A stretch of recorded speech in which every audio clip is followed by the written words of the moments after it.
Good morning, City on a Hill family. God's blessings and peace to you and your house.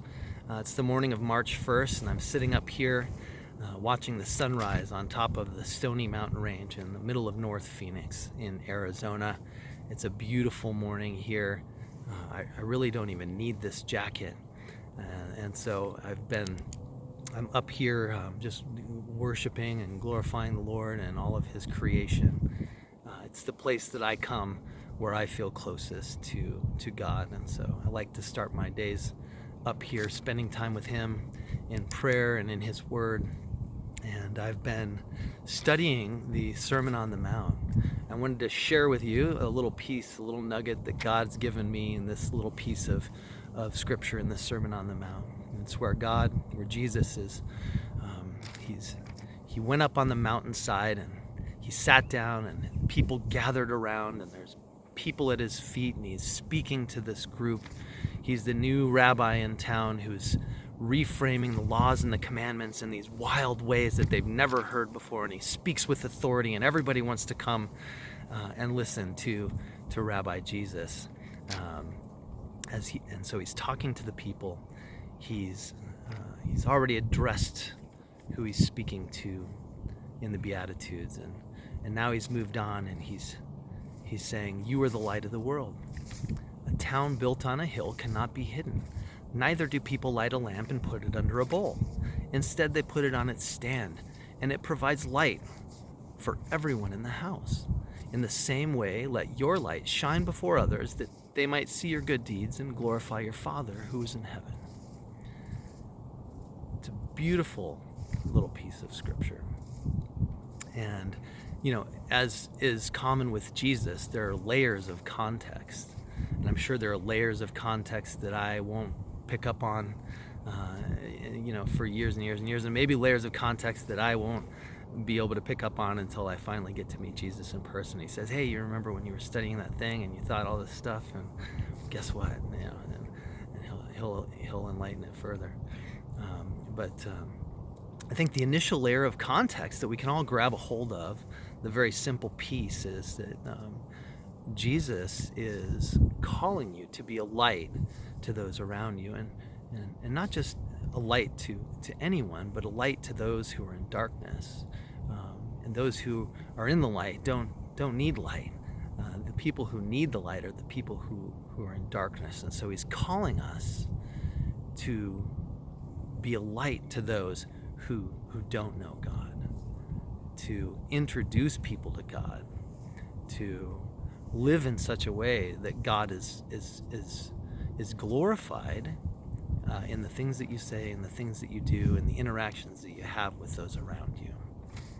And so that's the easy piece. Well, it's the easy piece to see in the Scripture. It's not an easy piece to do in your everyday life. But then there's this deeper layer of Scripture that we start to see as we look closer at the context of who Jesus is speaking to, the time and place, the setting that Jesus is in. And he's not talking to a group of Christians, at least not yet. I'm sure a lot of them went on to become Christians and followers of Jesus in his earthly ministry, and then after his death and resurrection, they continued to follow faithfully. But Jesus is speaking to a group of people who are Jews. And these things that he is saying aren't new things. They're things that he's putting new context on. He's giving them new context. He's giving them new framework for these things that they're very, very familiar with. And so anyone who's Jewish, who's sitting at Jesus' feet, hearing this teaching, is immediately reminded of their calling as the people of Israel. In Exodus 19, God speaks to the people, and he says to them that they are going to be a nation of priests, a kingdom of priests, a nation set apart, that they would be this light to the other nations. They're reminded of Isaiah 42 and Isaiah 49, where God says that Israel will be a light to the Gentiles, a light to those who are in darkness, that those who are in darkness would see a great light. And so they're realizing, and Jesus is reminding them of their special purpose, not just their purpose, but who they are as God's chosen people. And then as I read that and I think about that, it leaves me thinking, well, I'm not Jewish. So where does that leave me? But I think another layer of context here, when we look at what Jesus is doing in the Sermon on the Mount, is he's taking everything these Jewish people knew and he's flipping it on its head. He's putting himself at the center of all of these teachings, all of these revelations, all of these prophecies that are given in the Torah and the Tanakh, and he's making them about himself. In John 8:12, he says, I am the light of the world, and those who follow me will not live in darkness, but will see the light of life. And so Jesus is saying that he is now the fulfillment of that promise from God, that Israel would be a light to the nations. And then Peter, his disciple, the Apostle Peter, writes in 1 Peter, he takes and he reframes the entire thing. And actually, I want to read that. I'm going to close with this.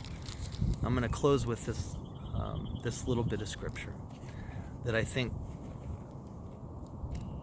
gives everything perspective for me as a Gentile Christian follower of Jesus in the year 2026.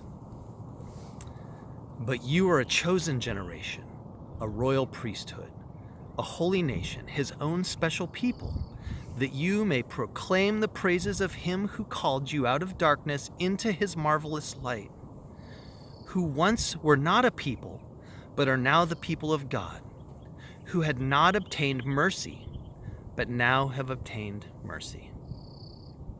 I hope this scripture blesses you today. God's peace.